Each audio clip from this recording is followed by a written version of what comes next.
Ever wonder how designers structure their layouts? Let me show you the magic of frames. Hi, I'm Shansam, and today we're going to explore how to create frames and step up basic layouts in Figma. It is the foundation of every design. Welcome back to another Figma lesson. Last week, we talked about getting started in Figma. Today, we're talking about frames, the building blocks for structuring your designs. Whether you're creating websites, mobile apps, or dashboards, understanding frames is key to laying out your work effectively. Let's jump right in. Frames in Figma act as containers or boundaries that hold different design elements such as text, shapes, images, and buttons. Think of them as foundation for your entire design. Without frames, your design will be scattered and unorganized, making it harder to structure your content for different screen sizes and devices. For example, if you're designing a mobile app, you will use frames to represent each screen of the app. Also in web design, you can create a frame to represent the full web page or specific sections like headers, footers, and content blocks. Now to create a frame in Figma, select the Frame tool from the toolbar or press F on your keyboard. You will notice that you can choose from preset sizes for different devices such as mobile phones, tablets, and desktops. This makes it super easy to start designing for a specific device or platform without guessing the dimensions. You can also create a custom frame by clicking and dragging to resize them until you get your desired frame. Once you have your frame, you can start placing elements like images and text inside. Frames ensure that everything within them is constrained, which is especially useful for responsive design, meaning your content will adjust based on the size of the screen.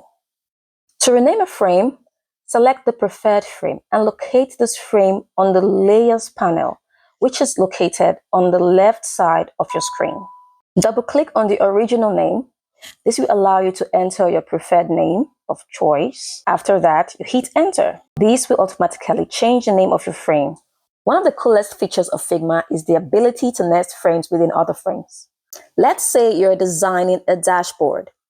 You can create a large frame to act as the main container for the page, and then place smaller frames inside for specific sections like the navigation bar, sidebar, or content area.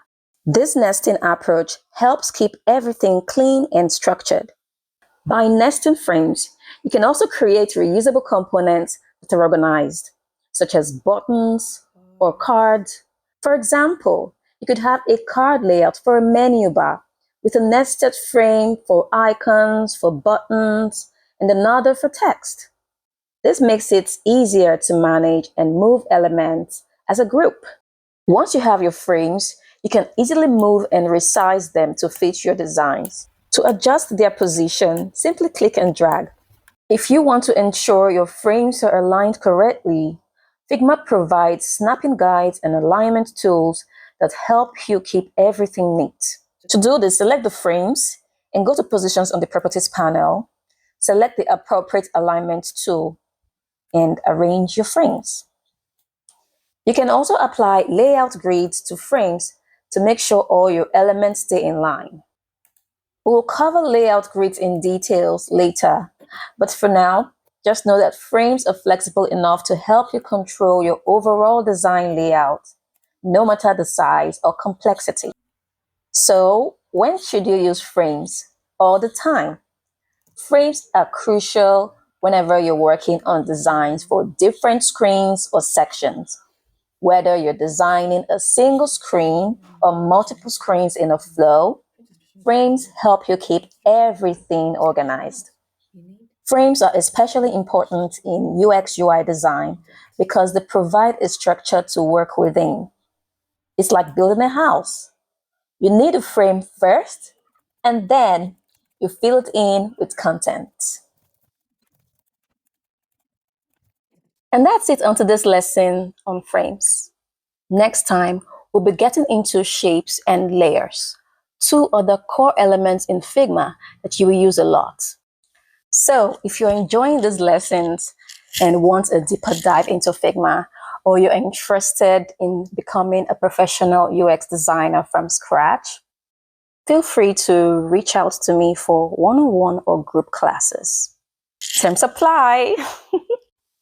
But it's a great opportunity to take your design skills to the next level. See you next week.